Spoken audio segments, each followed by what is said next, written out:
Hey everybody, welcome to Shed I Love with Jason Stewart. I'm doing something different today. I'm actually recording my radio from the Radiant Health Centers of Orange County. Let's thank the Radiant CEO, Phil Yeager, and his team for sharing their space with us today. And if anybody wants to visit it, you just go to radianthealthcenters.org and sign up for the AIDS Walk in Orange County 2019. It's happening June 1st in Huntington Beach.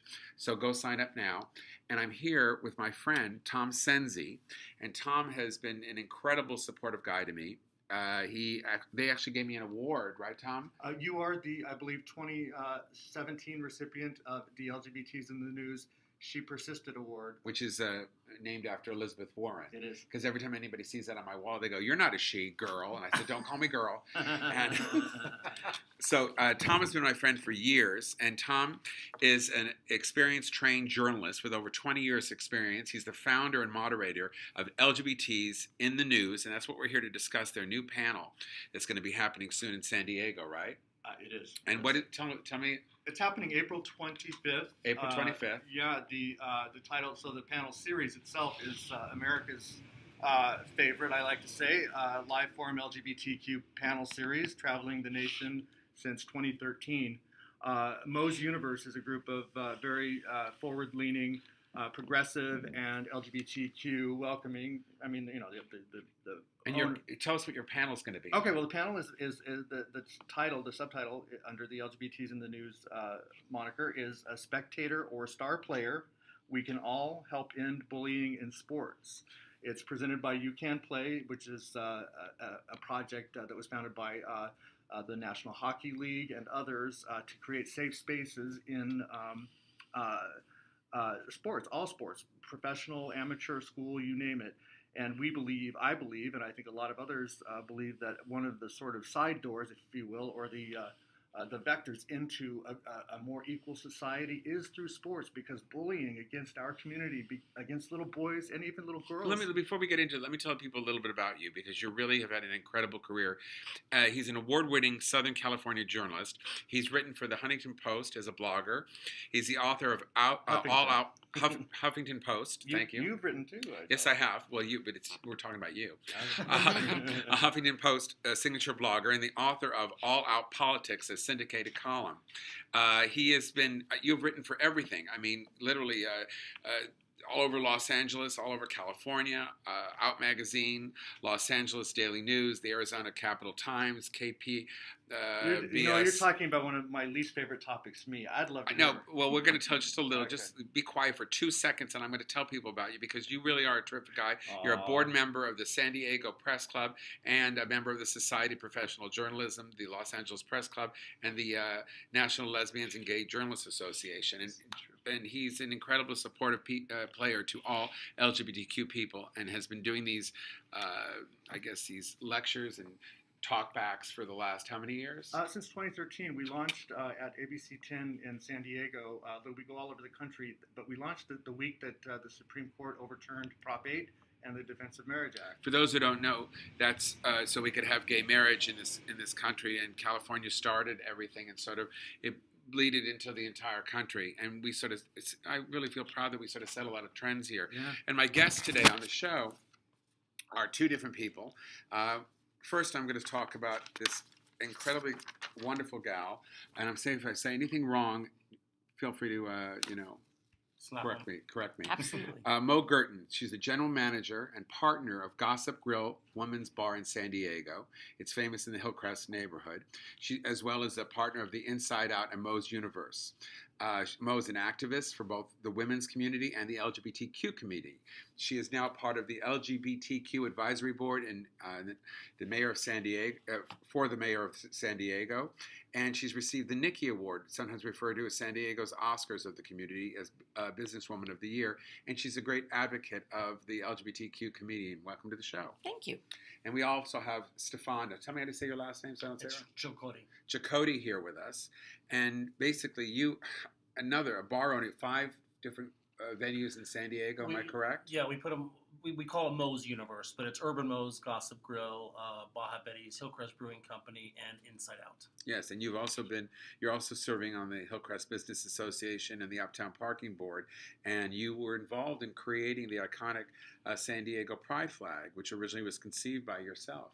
Yep. So so welcome to the show. Thank you very much for having us. So I don't usually do real people. I usually do actors, comedians, singers, and producers, writers, directors, show business folks.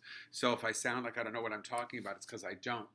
But I've been an advocate in the LGBTQ community for the last 25, this will be 26 years soon. And when Thom called me and said, hey, I want to do a radio show on podcast, I call it a radio show because I'm old. He wanted to do a podcast on you guys. I said yes immediately because I thought it was really important to discuss what's going on in the community and what's going on right now. And you guys are doing this incredible panel about bullying. And I'll just say first, and I'll start the conversation. When I was a kid, I was bullied all the time. And it completely changed the trajectory of my life and who I am as a human being. And even though I've forgiven, forgotten, and moved on, it's still a part of who I am. And Stefan is a gay man, and Thom certainly, and I'm not sure about Mo, but we talk from the women's point of view, but we grew up with sort of eyes behind our back, and we could sort of feel things going on and know who was going to get us who. And I was beat up, verbally abused. The word fag was scraped with a nail on my locker when I was in 8th grade. And this was at Fairfax High School. No, this was at John Burroughs Junior High School. But more, I got socked in the face at Fairfax High School.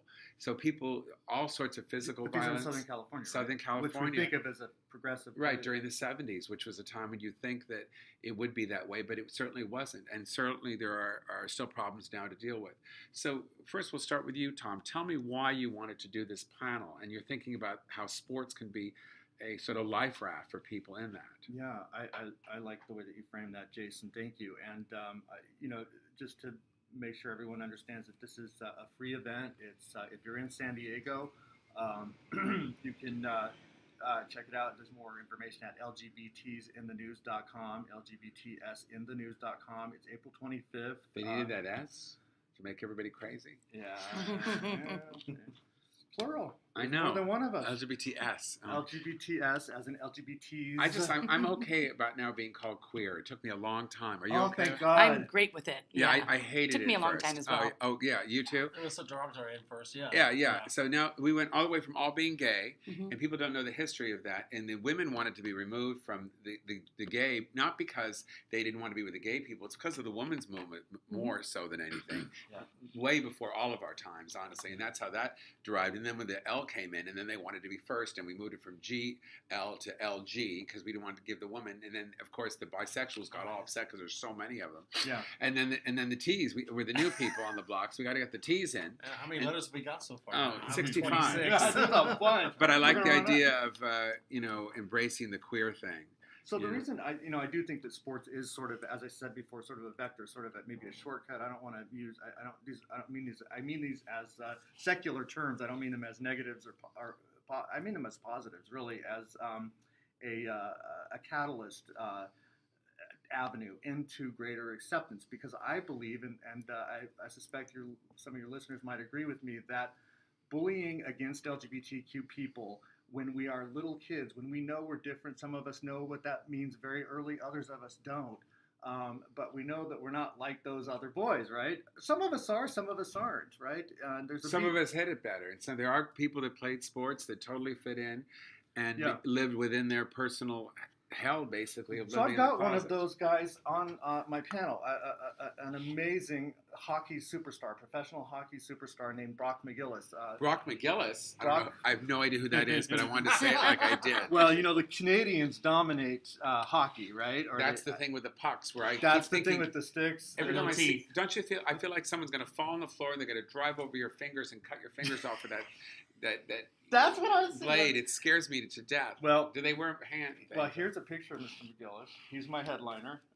You can. He's very attractive. Very handsome man. Yep. And he will be the star panelist for the April 25th engagement. It's next week, a week from today, at the venue that Mo actually is general manager and part owner in.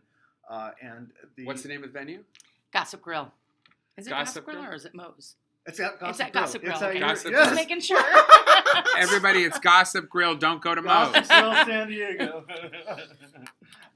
So Brock McGillis, he's a former Ontario Hockey League player. He tells this amazing story at Yahoo Sports that it just pierced my heart.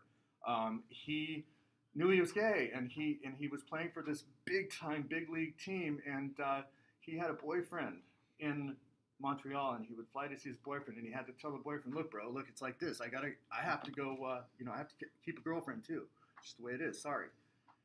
He loved this man, and he was attracted to this guy, and he wanted to be with this guy, but he had to keep this. How old is he?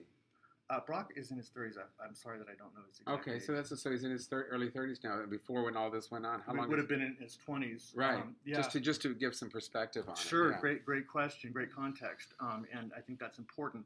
And so that presumably attractive young man that I'm not going to do this. You're cute and everything, and I love you and all, but they broke up. I mean, I don't want to characterize the relationship. I don't know. He lost a burgeoning relationship to something that could have happened. Right. He lost a relationship to a concept of fear, and underlying that is fear of bullying in his own profession, right? And he lost that love, and he laments that to this day. I think that he's happy and well adjusted today. He's out of the closet. He's the only, as I understand it, the only out hockey player, gay hockey player. He is retired from the sport now, but he came out very shortly after retiring. But it's that hard driving of a sport. Well, that happens a lot. That's an interesting thing to discuss because that happens a lot. Jason, so I have another panel coming up. It's actually Major League Baseball's panel. I have to be careful about this. I'm moderating. It's June 25th. We'll talk more about that some other time. But point being that Jason Collins and Billy Bean are on that panel. And these are two guys also who came out after leaving the sport. No, I'm sorry. Jason Collins came out while he was still playing for the NBA, as I understand it, but he didn't get signed after coming out. So it ended his there career. Are repercussions. Right. So this is a real, true fact that people still in the 20 teens are still losing their jobs. And yet, check this out. The National Hockey League and the American Hockey League have both have had this, and it comes from the death of a young man who was the son of a well-known coach talking about Tommy Lasorda's son? No, a coach in because Tommy Lasorda's son was gay. I'm going to go to You Can Play, the You Can Play project. I know that, but I don't know all the details. I can tell you about Brian. I'll look this up. I don't want to hold up the conversation, but let me just say that professional hockey, has been amazing in creating the You Can Play project, which is the presenter of this engagement of the panel series, and they're looking to make safe spaces. There is an amazing hockey player. I'll get these names. So the next time we circle back to me, maybe I'll have those names for you. But I just want to give professional hockey a shout out for being on the front line of trying to make spaces, even though there is currently no gay actively playing professional hockey player that I'm aware of. They're having lots of diversity nights, lots of celebration of their gay fan base. And recently there's a major team that I think it's the Colorado or the Denver, whatever the name of the team is in Denver. Broncos? No, it's hockey. That's the other thing. I'm trying my best, people. So, trying my best. So this heterosexual, presumably heterosexual player, saw how much the fans loved on diversity night when everybody put a rainbow sticker on their hockey stick, right? So he's decided to leave it on for the whole rest of the year. Nice. So he's playing, he's hitting these goals with he's not gay, but he's being very visible about his support for anti-bullying efforts on the ice rink every night when he plays hockey in Denver and on away games. I hope that we'll... So give us the date that again of this engagement. Why don't we ask my visibility partners, sponsors who make it happen, April 25th. So Thom just told Stefan that it's April 25th, so we all know. At Gossip Grill. And Mo told us it's a Gossip Grill in San Diego, California. You can watch it online at lgbtsinthenews.com if you can't be there. LGBTinthenews.com online. So tell me so much. We'll start with you, Mo. Tell me so much about why you wanted to do this and what your experience is in this area. I mean, Well, we want to do this mainly because it's a great platform for people to get information and not to feel alone. I think there's a lot of people just sitting out here in the lobby chatting, there's a lot of people that have had past experiences with bullying, and especially in sports, that don't really talk about it. And to be in a room where it's talked about and you can kind of have that bonding experience with other people that share the same or similar experiences you Because a lot of time with had in gay your men, life. sports is not identify with us. Right. And there's a lot of gay men in sports, right? Absolutely. Were you in sports, Stefan, when you were a kid? Yes and no. I was just telling them earlier. I was in football for a little while, but I'm a big guy, but I was afraid I was going to hurt somebody, so they kind of kicked me off the team. You were afraid you were going to hurt somebody? Yeah, I was always gentle. I just kind of tugged them and not really tackled them. So did you think it had to do with you being gay, feeling that you couldn't? I think I was just really compassionate when I was younger, and it just wasn't my thing, And I think it had partially to do with the fact that, at a young age, I really didn't know what gay was because I grew up a military brat, and this was back when we were in the military, so I didn't really know what I was or who I was, but I knew I was different, and I just thought maybe it was because I was a little more on the gentle side.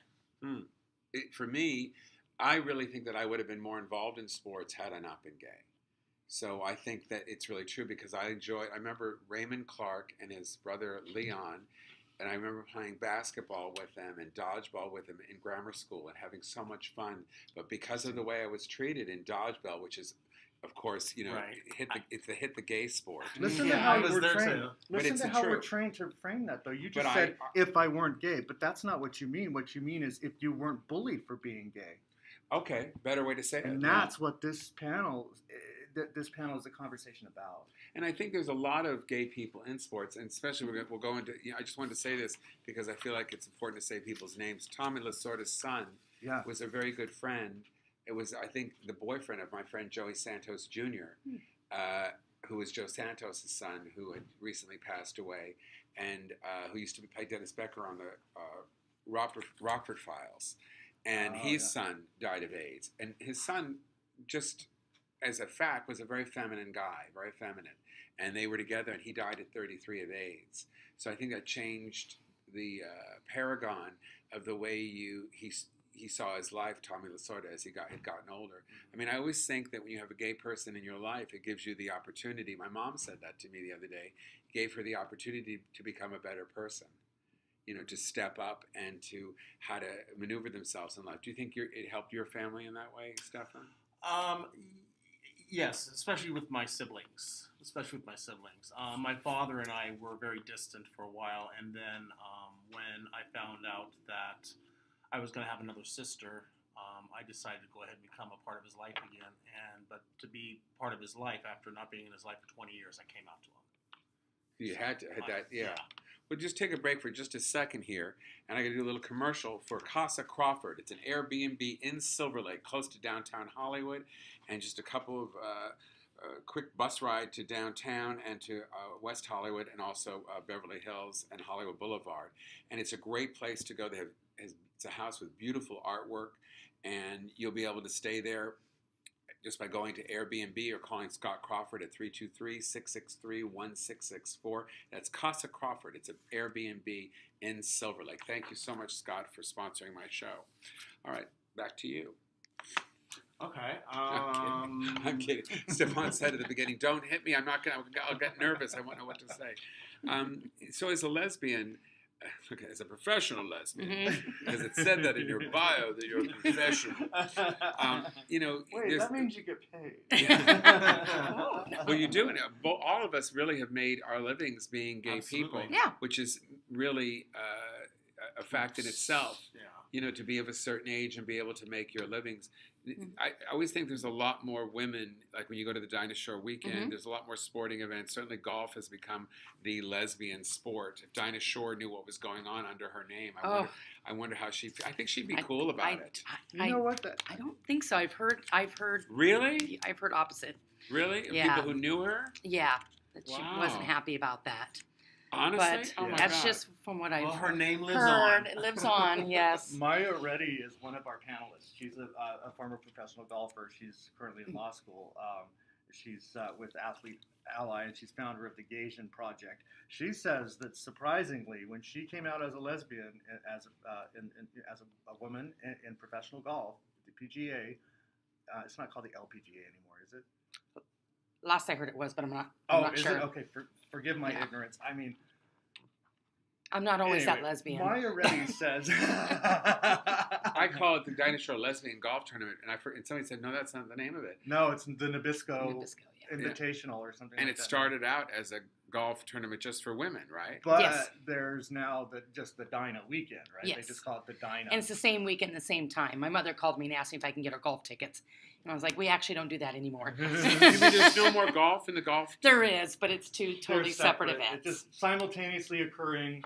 Yeah, on the same And the weekend. crossovers are informal and unofficial, right? Yes. Do the women Okay. play golf still? They do, but that's mostly the older women won't go to the golfing event, and the Dinah is geared more towards all women, but Entertainment. it's mostly the younger girls, yeah, that, Go to meet people and have fun and yes, go drink and go crazy. Basically. And wear no top. yes, and So twerk, Maya and, you know. says that when Like she Mo came used out- to do years ago. Now she's the professional.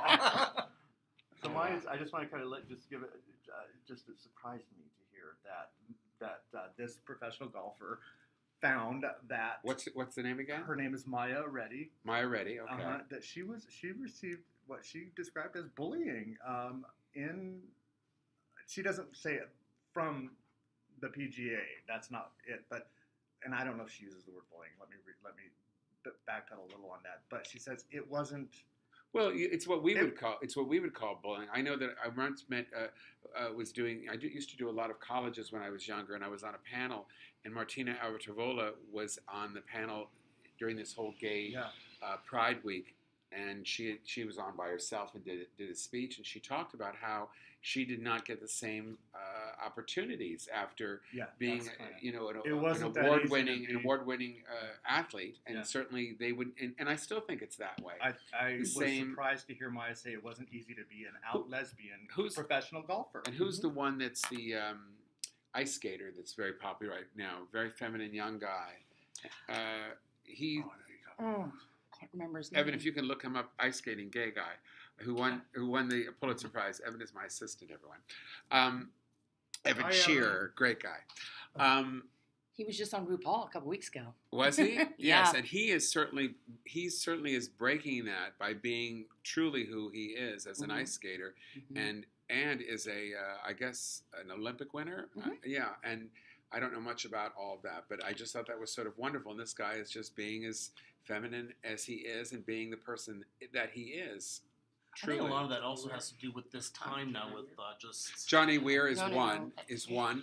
Right, Johnny Weir came before this Adam guy. something. There's another guy, Adam. Yes. Adam what? Adam Rapon, yes. So Johnny Weir sort of broke the ground, and Adam is now walking on it.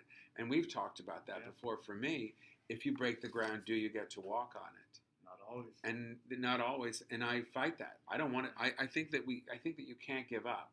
No, right? Yeah. And that's what this panel is sort of about supporting. I think on April 25th. In San Diego at the Gossip Grill. Gossip Grill. In San Diego's famous Hillcrest neighborhood. In San Diego, California. LGBTQ incredibly gay friendly. And I think it's real important to keep that idea open. And do you find that a lot of is there a lot of sports groups in San Diego? There is. And we're pretty lucky in San Diego. We have a lot of mixed gay sport groups like dodgeball and kickball. Softball, flag football. Yeah, and for the most part, there's a few straight people that also cross over into the gay leagues, but for the most part, they're all gay leagues. But it's nice having that outlet for them. I hope everyone that's listening, and you guys, maybe I'll even contact you, but I hope everybody's listening. I'm doing my stand-up show in San Diego at Martini's Above 4th. Oh, yeah. What date is that? I'm going to be there June 13th. You need to come by and check out all of our places for sure. Yeah, Erin Foley, who was on the panel. I told you about her. You connected me to her. Yes. My relationship with the SAG-AFTRA LGBT actors. Q. Now we just got our Q. You got your Q. So all right, I'm going to follow your Q. We just got our Q. And I'm going to consider adding the Q week. to LGBTs in the news. It might become LGBTQs in the news. I think we have to because we're all Qs now. Yeah, I'm liking it. Well, I have another. Look how excited he was. But I want to tell you, listen, you got to consider talking to Mo about maybe someday playing. Erin Foley just had a very good turnout at, although she's a woman, and it is a woman's part, maybe. Yeah, but I would. I think Yeah. I think we're showing you what happens right here on this. Should I Love with Jason Stewart? I only have people on that I love, and I love Thom, and I really do. I either have to love your work or love the person who is going to be on the show. that it's really important to support each other. Yes. That's the main reason I wanted everyone on this show, and to come down on the 25th, hear about sports, hear your stories being told, and there's going to be a Q&A section of the show. Oh yeah, that's always so the you'll best be able part. to talk about that, and Yeah. I think it's great in a public venue to say, hey, this is what happened. I was bullied as a kid, and to support each other, and come down to my show on the 13th. Otherwise, I won't be able to come to San Diego. Are we almost out of time? Because if we are, I do. No, we're near the end, but we always have time for you. Oh, can I? Well, I want to correct myself. I mentioned, the You Can't Play Project's inspiration. It was the death of a young man, not named Brian. His name was Brendan Burke, and his brother is Patrick Burke, and he's one of the executives at the You Can Play Project. Brendan Burke was an out gay college hockey manager. Mm-hmm. So he was a student and he managed the hockey team, as I recall. Anyway, I just wanted to get Brendan's name correctly, but I also would like to thank all of the visibility partners that make these panels possible. If you will indulge me that. Yeah, no, I think when the time is right. It's fine. It's real important to say, hey, thanks, because it's not easy to do this all the time. And just to let you guys at home know, everyone here, and I don't even have to ask them. Every day we're asked for money or support or something. Please come to my show, come to my event, do that. And the reason is we're still trying to fight to be treated as an equal in this country. And I don't think you see a lot of straight, white, heterosexual, Christian appearing men doing that. Hey, come to my event so I can have a place to live or a place to do whatever I need to do in my life to move to the next level, whether it be in your career or marriage or your children or your workplace. So I do want to thank the Rage Monthly news magazine. Can I say something about them? Yeah. These guys have been so supportive of me and so many other people. Yeah. I hope Jay Jones, Brad great. Hart, say their names. Jay Jones, Brad Hart, and Joel Martins, who's been on Joel many Martins, LGBTs yeah, in the news just panels. and so supportive of me. So and big, Cesar Reyes, the art director, he's amazing. Big hug, virtual hug and kiss Love to those that. guys. Yes, They're incredible. they really care about the community, whether they're in a lot of the places, the venues people don't realize that these mama, papa, gay and LGBTQ magazines don't really work without putting ads in them and helping. Yeah, that's how they're done. I still get Merry Christmas texts from Jay every year. I don't know how he does. I don't either. It's called a group text. No, it's individual. Oh, individual. He makes it look individual if it's not. I don't know how many he does, but I also want to Jay. thank the San Diego Press Club. I want to thank the San Diego Diplomacy Council. I want to thank the SAG-AFTRA LGBTQ Actors Committee. Well, it's no longer actors. It's the LGBTQ LGBTQ committee. It's a SAG-AFTRA LGBTQ committee. Got it. That's the SAG-AFTRA LGBTQ committee. Yeah. That's because just to let everybody know, at SAG, when we merge with AFTRA, right, which is journalists. Which is journalists. It's stunt people, extras, stand-ins, singers, comedians, and actors. Your committee support. I'm the national co-chair of the committee, and I also created it 14 years ago. Oh, awesome. You're so humble. I didn't know that. Yeah. Well, what are you going to do? Sometimes. Pat yourself on the back. Come on. But come to my show. I'm not that humble. We got a few more to thank here. I'll be there. June 13th. Martinis above 4th. June 13th, I will be there. I'll be there. Martinis above 4th. I'll be there for sure. I'm going to hold it to you. Well, we're going to bring lesbian table. Trans family support services. Some of these partners. It sounds like I got a bunch of financially supporting some partners. It's most of I know you, and it's not easy. You're doing something. It's not actually. Most of them are not financially supporting, but they support in helping me get the word out, and I support in helping them get the word out. But all of them have a great value, and so I want to thank them all. But sometimes I think people see all of these partners at the bottom and think, "Oh my God, he's breaking in the dough." It's not like that at all. Someday I'm going to break even on one of these panels. But Mo's Universe, though, does support me materially, financially, and they make these panels happen. I wouldn't be able to do them because they cost a lot to make happen, to fly. Tell us about Mo's Universe. It's amazing. Yeah, so it's a universe. Yeah, that's kind of our nickname for it because we have 5 businesses. Ours, yeah. We have 5 individual businesses, but we All all in kind the of neighborhood. operate all within 8 blocks of each other on University. 3 of them are on the same corner. So do you mind if somebody says, hey, come to another venue that isn't part of your universe? Absolutely. Not at all. And then we all say, let's go. They all complement each other. They're all quite different, but But it's only one night, and if one person, I always say it's a birds of a feather thing. Yeah. If one says, "Hey, this is cool," the other person will all go. Yeah. We actually have an electric shuttle that goes up and down University and stops at every one of our locations. Oh my God. We're all very unique in our own way. Yes. So we don't step on each other's toes. There's Urban Moe's, which was originally Hamburger Mary's. There's Baja Betty's, which is just fun, especially in the daytime. Baja Betty's. I thought you said Tequila bar restaurant. Tequila bar Mexican food. We also have a private party room, which is actually a speakeasy in the back. It's called Backdoor Betty's. So it's the only Backdoor private, Betty's. It's the only. Hold on, wait. Oi. Oi. I didn't say Backdoor Betty. I said Backdoor Betty's. Yeah. And then there's Gossip Grill. There's Gossip Grill. There's the Hillcrest Brewing Company, which is Southern California's, I think, only LGBTQ microbrewer. Mm-hmm. Yes. They sometimes partner with what's that big company? Ballast Point. Ballast Point.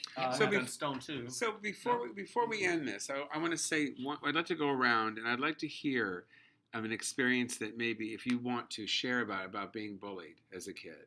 I think people should hear that. If you know, that made you want to become a part of this. And I'll start. I'll just say, so in Fairfax High School, when I was in PE, you'd have to walk from PE to go to my science class.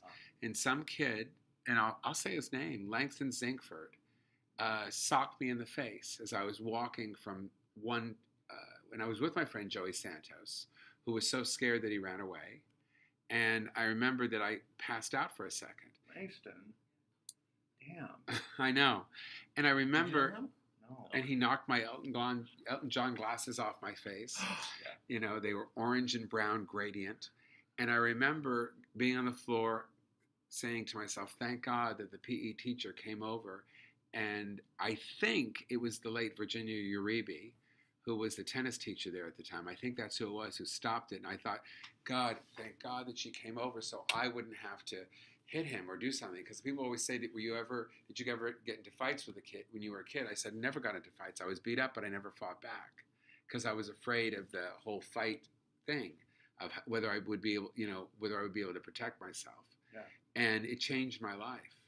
It changed the trajectory of who I was in feeling safe. I think it was the first time that I was actually hit so hard that I was actually knocked off. It wasn't just being pushed or shoved or slapped or grabbed. Your power. You lost totally. And I was blacked out for a second. And it changes who you are because it... The ground is no longer safe to walk on. Right. That's it. What a great way to say it. Yeah. I just sort of lost myself in the emotion of remembering that moment. Yeah, no, I think we've all had those. What's yours, Tom? I've had a couple actually. It was Brian Hart. I'll say his last name. He was cute as heck, and so was Langston. Yeah, you should see them now, though. Yeah. Well, I used to do all of Langston Zinkford's artwork in Mr. Anastasia's art class. I thought I was his friend, but I think he sensed that I was attracted to him. Yeah. I never acted on it. Well, but just that energy when you similar to you, I'm guessing. Yeah. I don't know. I have no way of knowing how Brian's life evolved. I do know that years later, he was hitchhiking on the side of the road. This was in high school that the bullying thing happened. And I picked him up, and I brought that up, and he apologized, and I gave him a ride to where he was going, and that was that. What did he do to you? And what's funny is we had been friends, what was the phenomenal friends in 8th grade. Well, I was coming out of PE, and I was wearing like little, remember like the early 80s preppy thing, I was wearing like pink underwear, or like underwear that had little, they weren't all pink, but they had like some sort of like a pink stripe in them somewhere. They're like Ralph Lauren underwear. And he said, this dude's got pink underwear on it. So I said, fuck you or something. Yeah, we can bleep that up. No, you can say Okay. it. It's my show. And then outside of the locker room, he came up as I was walking away and he punched me. And again, just like you described, I hit the ground. It was at Palm Springs High School. And I hit the ground, and I remember looking. I was so humiliated. I was looking and I'd never fought before, but I was looking for a rock. I was going to bash his head in because I was so embarrassed and humiliated. It wasn't the physical pain; it was just the shock of it. And it's high school, 11th grade or 10th grade or something. And I was glad there wasn't a rock around because I don't know what I would have done. Stefan, how about you? Well, I think mine was a little different. I was telling them earlier, I grew up a military brat, so I was around Protestant and Catholic. I was around, Asian and African American and white, and so there wasn't really. How do I want to say this? I grew up where we were kind of in a fort, being in the military brat, and I was always different, but I didn't understand what gay was when I was really young. I thought every man looked at every man. I thought every woman looked at every woman, but you had to be with the woman, you had to be with the man. But throughout junior high and so forth, I was always kind of like if I went to the pep rally, people kind of came around me. When I went to the school dance or if I went to a football game, people kind of sat around me. So one of the things that happened in one of my high school reunions, I remember Troy Townsend came up to me and said, "There's something that you used to do when I was younger that I've taken with me in life." And I'm like, "What's that?" I used to sit, whenever I sat in those areas, I always sat to somebody who was overweight or who had no friends or who was shy so they could feel included with this group. And I did that just unconsciously, we may not have sat right next to them, but I wanted to, so I was a little different by trying to make the person who was bullied feel included. So your like towers of empathy were like active. They were not, right. You didn't just kind of. I never got hit or bullied or anything, but, I was always around the girls. The girls were, and I, so, I don't, so that was kind of mine. I was, always the one that. How tall are you? Pretty tall. I'm about 6'2", 6'3". 6'3", yeah. Did you sprout up pretty fast? Yeah. Yeah. And how about you, Mo? I was very fortunate when I was younger. I was that lesbian back in the day, but of course not out, but played a lot of sports and didn't really have any issues. And similar to Stefan, kind of always took in a lot, especially the gay boys that were bullied. I tried to take them more in. Yeah. But when I came out, I cut my hair off. Especially the gay boys. I know. The boys that didn't play sports, I just wanted to be everyone's friend. But when I came out, I did cut my hair off, of course, short hair. And at that point, now, so just so you know, she's blonde and has a mohawk. Yes.